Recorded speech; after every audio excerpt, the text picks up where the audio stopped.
ভোলা মাছের ঝাল রান্নার জন্য এখানে দুটো ভোলা মাছ নিয়েছি, আর নিয়েছি 4-5টি কাঁচা লঙ্কা চেরা, টমেটো কুচি, পেঁয়াজ কুচি, ধনেপাতা কুচি, আর নিয়েছি সর্ষে আর পোস্ত বাটা, আদা বাটা, রসুন বাটা।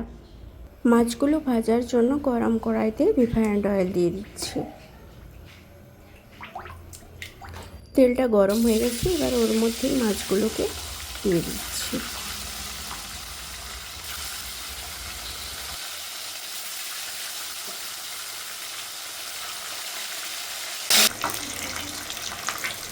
মাছগুলোকে লাল লাল করে ভেজে নিয়ে অন্য একটা পাত্রে তুলে নিচ্ছি।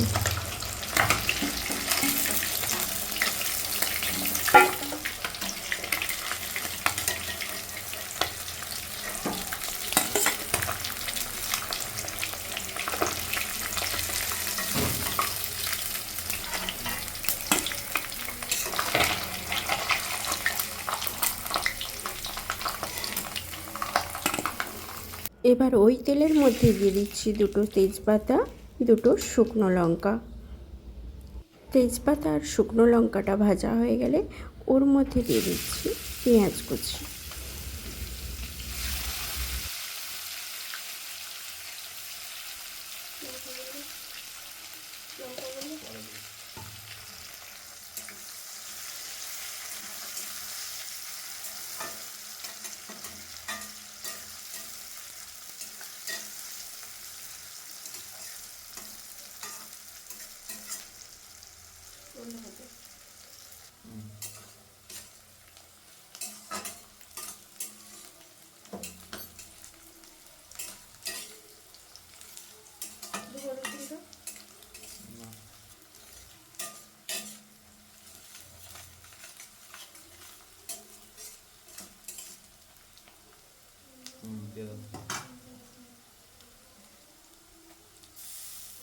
পেঁয়াজটা লাল লাল ভাজা হয়ে গেছে, এবার ওর মধ্যে দিয়ে দিচ্ছি রসুন বাটা।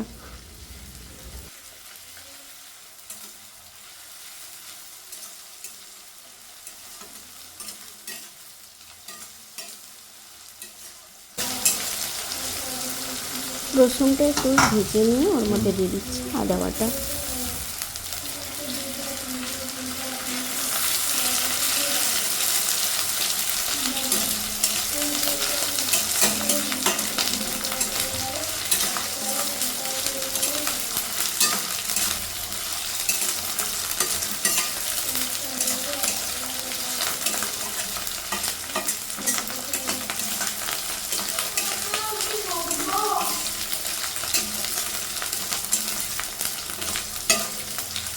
এবার দিয়ে দিচ্ছি টমেটো কুচি।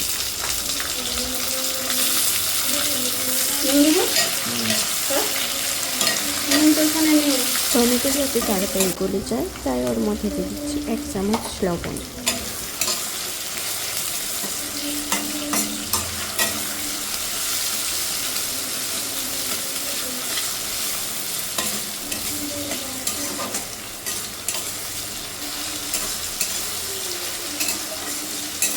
টমেটোগুলো একটু গলে গেলে ওর মধ্যে দিয়ে দিচ্ছি 1 চামচ হলুদ গুঁড়ো, আর দিয়ে দিচ্ছি 1 চামচের মতো লঙ্কা গুঁড়ো।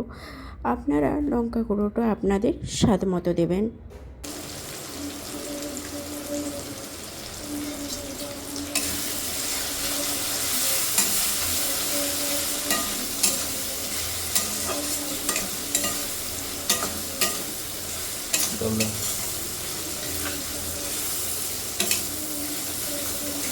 মশলাটা যাতে ভালোভাবে সেদ্ধ হয় তার জন্য দিয়ে দিচ্ছি 1/2 গ্লাসের মতো জল।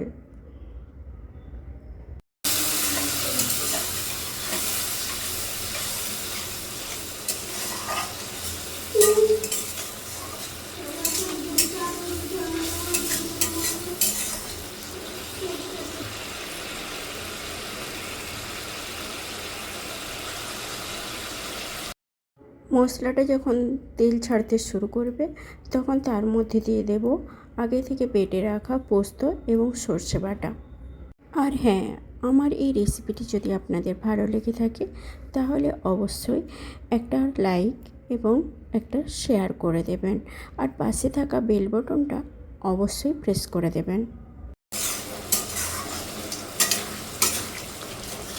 মশলাটা যখন কষানো হয়ে যাবে দেখবেন মশলা থেকে তেল ছাড়া শুরু করবে।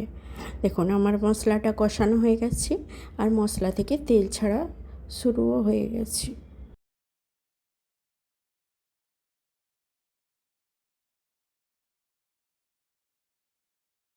এবার ওর মধ্যে দিয়ে দিচ্ছি কাঁচা লঙ্কা চেরাগুলো। মশলাটা সুন্দর কষানো হয়ে গেছে, এবার ওর মধ্যে দিয়ে দিচ্ছি মাছগুলো।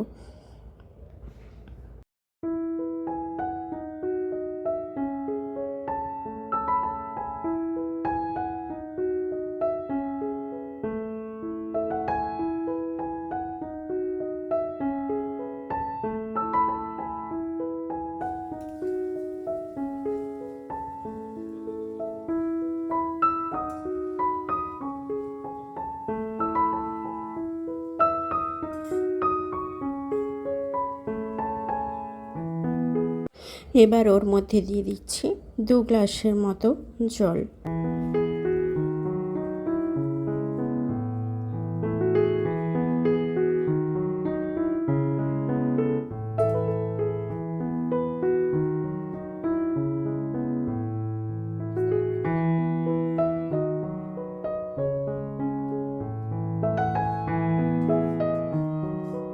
এবার গ্যাসের ফ্লেমটা লো করে একটা ঢাকনা ঢেকে দিচ্ছি 2 থেকে 3 মিনিটের মতো।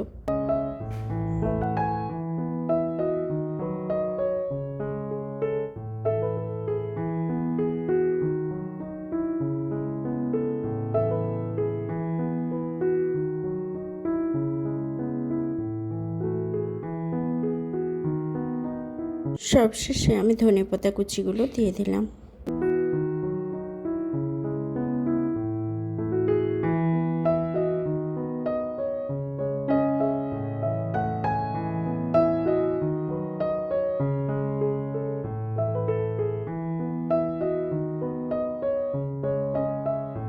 এবার গ্যাসের ফ্লেমটা অফ করে 1 মিনিটের মতো ঢেকে দিচ্ছি। 1 মিনিট পর ফিরে এলাম। দেখুন মাছের ঝোলের কালারটা কত সুন্দর হয়েছে। এইভাবে আপনারাও বাড়িতে ট্রাই করুন, আর হ্যাঁ, কমেন্ট করে জানাবেন কেমন লাগলো। আজকের মতো এখানেই শেষ করলাম। আবার দেখা হচ্ছে অন্য কোনো দিন, অন্য কোনো ভিডিওতে, অন্য কোনো রেসিপি নিয়ে। ততক্ষণ আপনারা ভালো থাকুন, সুস্থ থাকুন। ধন্যবাদ।